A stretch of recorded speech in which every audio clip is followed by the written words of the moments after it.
বনি ইসরায়েলের যুগে বারশিসা নামে এক অত্যন্ত ইবাদতকারী ব্যক্তি ছিলেন।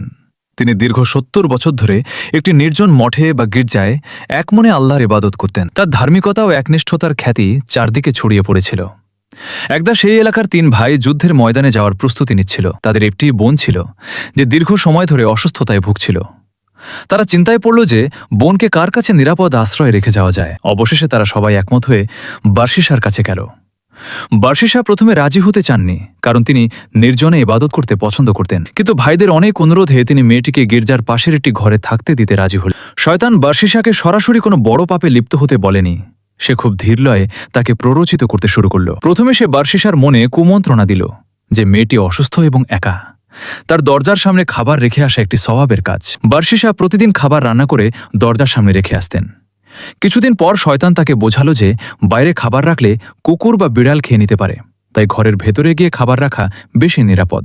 বারশিসা তাই করলেন। এরপর শয়তান তাকে বোঝালো যে মেয়েটি অসুস্থ শরীর নিয়ে একা ঘরে বন্দী হয়ে আছে, তার সাথে ২-১টা কথা বলে সাহস জোগানো উচিত। এভাবে বারশিসা তার সাথে কথা বলা শুরু করলেন।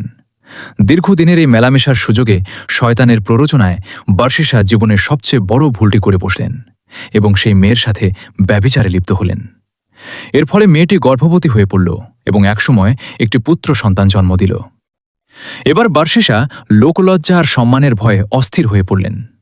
শয়তান মানুষের বেশে এসে তাকে ভয় দেখালো যে যদি ভাইয়েরা এই খবর জানতে পারে তবে তারা তাকে ছাড়বে না। শয়তান বুদ্ধি দিল যে বাঁচার একমাত্র উপায় হল মা ও শিশুকে হত্যা করে মাটি চাপা দেওয়া।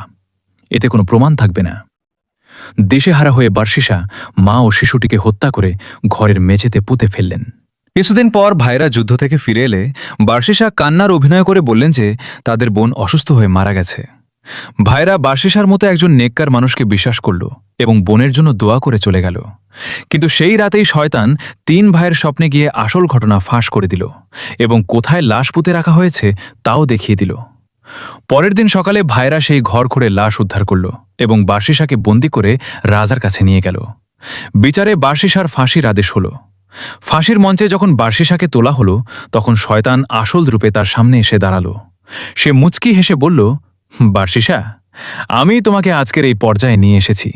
এখনও যদি তুমি বাঁচতে চাও তবে আমি তোমাকে রক্ষা করতে পারি। বিনিময়ে আমাকে শুধু একটি সিজদা করো। মৃত্যুর ভয়ে দিশেহারা বারশিসা শেষ পর্যন্ত ঈমান হারিয়ে ফেললেন এবং মাথা দিয়ে ইশারা করে শয়তানকে সিজদা করলেন। সিজদা করা মাত্রই শয়তান অট্ট হাসি দিয়ে বলে উঠল, তোর সাথে আমার আর কোনো সম্পর্ক নেই। আমি বিশ্ব জগতের পালনকর্তা আল্লাহকে ভয় করি।